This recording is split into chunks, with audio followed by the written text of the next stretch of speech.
इतिहास असल में अतीत और वर्तमान के बीच का एक सतत संवाद है। कोई भी इतिहासकार जब अतीत की व्याख्या करता है तो वो अपने समय की राजनीतिक प्राथमिकताओं, विचारधारा और व्यक्तिगत दृष्टिकोण से प्रभावित होता है। मध्यकाल में जब प्रसिद्ध यात्री और विद्वान अल-बरूनी भारत आया तो उसने तत्कालीन भारतीय समाज की एक गहरी मनोवैज्ञानिक कमजोरी को रेखांकित किया था। उसने लिखा था कि यहाँ के लोग आत्ममुग्धता और संकीर्णता के शिकार हो चुके हैं। वे अपने देश, राजा, धर्म और विज्ञान के अतिरिक्त किसी अन्य को श्रेष्ठ नहीं मानते।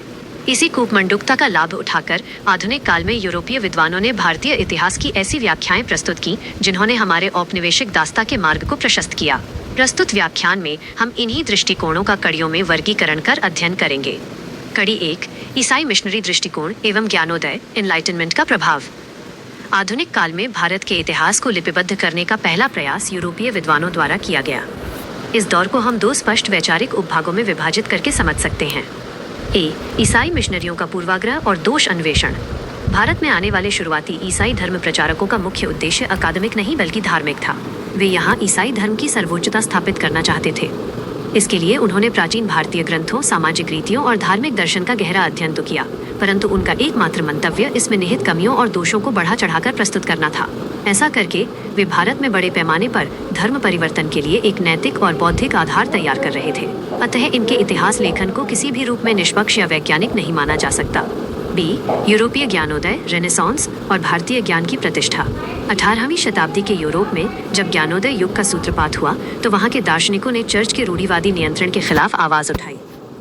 इस बौद्धिक क्रांति के समय जब जॉन हालवेल, हालहेड और अलेक्जेंडर डल जैसे ब्रिटिश विद्वान जो ईस्ट इंडिया कंपनी के प्रशासनिक ढांचे से जुड़े थे ने भारतीय ग्रंथों का अध्ययन किया तो वे भारतीय संस्कृति की प्राचीनता और वैज्ञानिकता के कायल हो गए।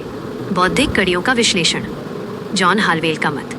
हालवेल ने अत्यंत दृढ़ता से लिखा कि हिंदू ग्रंथों में ईसाई धर्म ग्रंथों में वर्णित सत्य से कहीं अधिक उच्च और विशुद्ध सत्य का उद्घाटन किया गया है।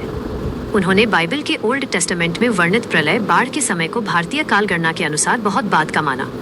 हालवेल का मानना था कि मिस्र, यूनान और रोम की प्राचीन मिथक विद्या और सृष्टि मीमांसा वास्तव में गंगा के तट पर रहने वाले ब्राह्मणों के सिद्धांतों से उधार ली गई थी। हालहेड की कालगणना। हालहेड ने हिंदू इतिहास की 4 युगों सत्य, त्रेता, द्वापर, कली की महाअवधियों का आलोचनात्मक सूक्ष्म परीक्षण किया।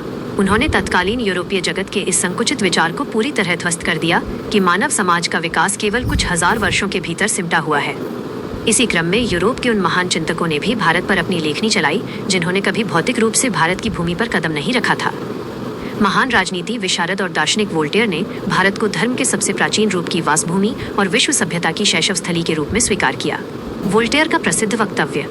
अपने अंकों, पासे के खेल, बैकगैमन, शतरंज, रेखा गणित के अपने प्रथम सिद्धांतों और अपनी उन अद्भुत कथा कहानियों के लिए जो आज हमारी अपनी बन चुकी हैं, हम सर्वथा भारतीय लोगों के ऋणी हैं।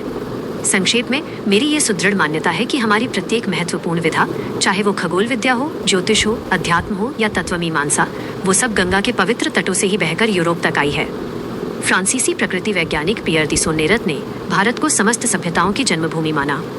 वर्ष 1807 में प्रसिद्ध दार्शनिक शेलिंग ने यूरोपीय दंभ पर चोट करते हुए लिखा कि यूरोप एक अनुपजाऊ तने, ठूंठ के सिवा कुछ नहीं है, जो अपनी हर बौद्धिक समृद्धि के लिए प्राच्य भारतीय पैबंदों का ऋणी है। प्रख्यात जर्मन दार्शनिक इमैनुअल कांट ने भी भारतीय संस्कृति की महानता को स्वीकारते हुए लिखा कि प्राचीन भारतीय धर्म में देवत्व की संकल्पना अत्यंत विशुद्ध थी, जैसी पवित्रता अन्यत्र कहीं भी आसानी से दृष्टिगोचर नहीं होती।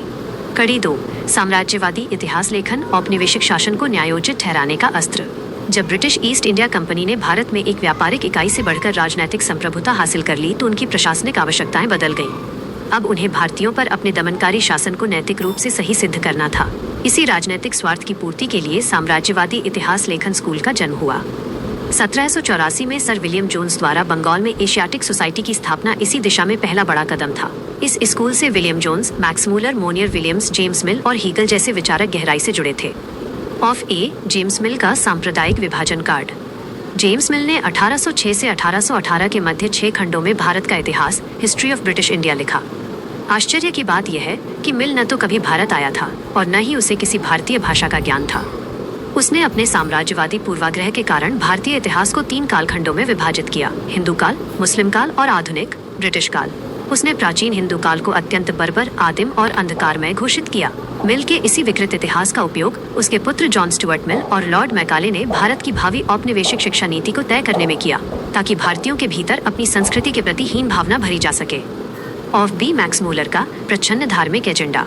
यद्यपि मैक्समूलर ने वेदों का अंग्रेजी अनुवाद sacred books of the east के रूप में एक विशाल संकलन के अंतर्गत किया, परंतु वह अंदर से ईसाई धर्म का एक कट्टर संरक्षक था।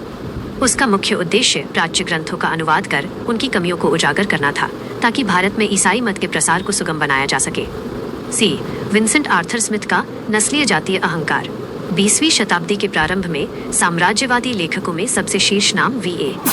स्मिथ 1843-1920 का आता है, जो ब्रिटेन सरकार के अधीन एक वफादार आई.सी.एस. अधिकारी थे। उन्होंने 1904 में अर्ली हिस्ट्री ऑफ इंडिया नामक प्राचीन भारत की पहली सुनियोजित पाठ्यपुस्तक तैयार की।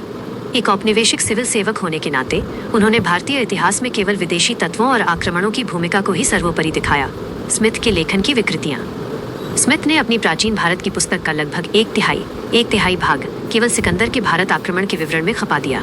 उसका जातीय अहंकार तब स्पष्ट रूप से उभर कर सामने आता है जब वह लिखता है कि हिमालय से लेकर समुद्र तक सिकंदर के विजय अभियानों ने एशिया की सबसे बड़ी सैन्य ताकतों की आंतरिक दुर्बलताओं और अयोग्यता को पूरी तरह उजागर कर दिया, जब उनका सामना उत्कृष्ट यूरोपीय युद्ध कौशल और कड़े अनुशासन से हुआ। साम्राज्यवादी इतिहासकारों के इस संपूर्ण मंतव्य को आधुनिक इतिहासकार डॉक्टर आर.एस. शर्मा ने अत्यंत सटीक शब्दों में बेनकाब किया है। उनके अनुसार ब्रिटिश इतिहासकारों ने भारतीय इतिहास की जो व्याख्याएं गढ़ीं, उनका मूल उद्देश्य भारत के राष्ट्रीय चरित्र को गिराना, उनकी सांस्कृतिक उपलब्धियों को हीन दिखाना और विदेशी तानाशाही को न्यायोचित ठहराना था। ये तमाम निष्कर्ष केवल ब्रिटिश राज को अक्षुण्ण रखने के लिए एक बेहतरीन प्रचार सामग्री प्रोपेगेंडा का काम कर रहे थे, जिसका अंतिम लक्ष्य दुनिया को यह दिखाना था कि भारतीय कभी भी अपना शासन स्वयं चलाने के योग्य नहीं रहे हैं। कड़ी 3 राष्ट्रवादी दृष्टिकोण, साक्ष्यों के आधार पर सांस्कृतिक पुनरुत्थान।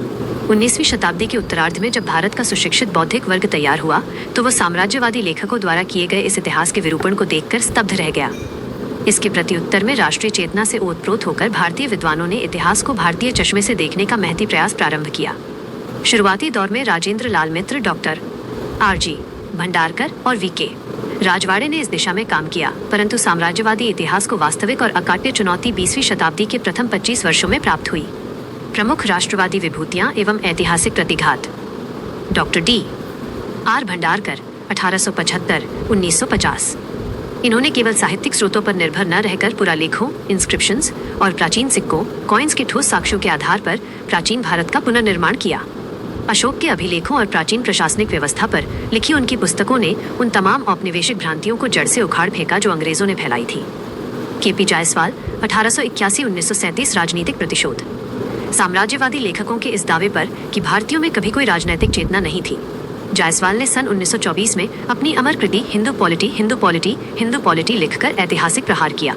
उन्होंने अकाट्य साक्ष्यों से सिद्ध किया कि प्राचीन भारत में न केवल उन्नत राजनैतिक विचार थे, बल्कि वहां अत्यंत परिपक्व गणतंत्र, रिपब्लिक्स और संवैधानिक स्वशासन संस्थाएं विद्यमान थीं। Doctor H C. राय चौधरी 1892-1957। इन्होंने अपनी विख्यात रचना political history of ancient India के माध्यम से महाभारत काल से लेकर गुप्त साम्राज्य के अवसान तक का ऐसा वैज्ञानिक और क्रमबद्ध राजनैतिक ढांचा प्रस्तुत किया, जिसने वी.ए. स्मिथ द्वारा रचित इतिहास के धुंधलके को पूरी तरह साफ कर दिया। Doctor RC. मजूमदार इतिहास के वरिष्ठ पुरोधा। मजूमदार को भारतीय इतिहासकारों में सबसे आदरणीय स्थान प्राप्त है। उन्होंने प्रागैतिहासिक काल से लेकर स्वतंत्रता संग्राम तक अनगिनत ग्रंथ लिखे।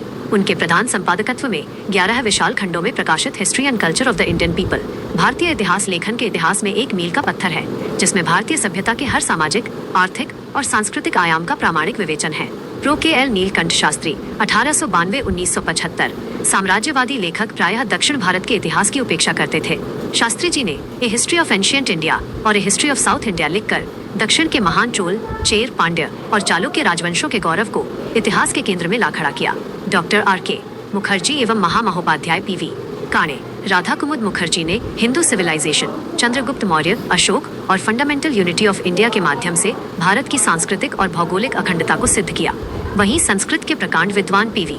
काणे ने अपने जीवन का सर्वोच्च योगदान देते हुए हिस्ट्री ऑफ धर्मशास्त्र 5 खंड 6000 से अधिक पृष्ठ की रचना की। ये ग्रंथ प्राचीन भारत के सामाजिक, धार्मिक, कानूनी नियमों और प्रथाओं का एक वैश्विक महाविश्वकोश माना जाता है। कड़ी 4 इतिहास की मार्क्सवादी विचारधारा, आर्थिक नियतिवाद एवं उसकी सीमाएं। विगत शताब्दी के उत्तरार्ध और विशेषकर भारत की स्वतंत्रता के पश्चात भारतीय विश्वविद्यालयों और अकादमिक संस्थाओं में इतिहास लेखन की मार्क्सवादी विचारधारा अत्यंत प्रभावशाली होकर उभरी।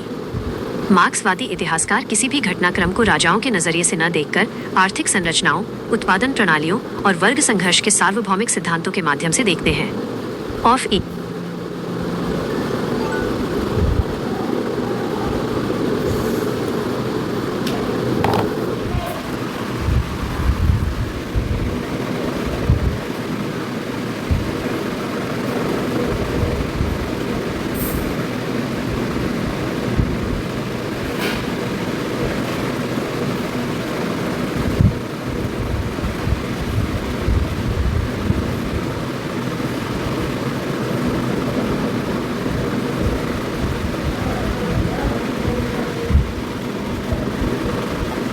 राधे कृष्ण।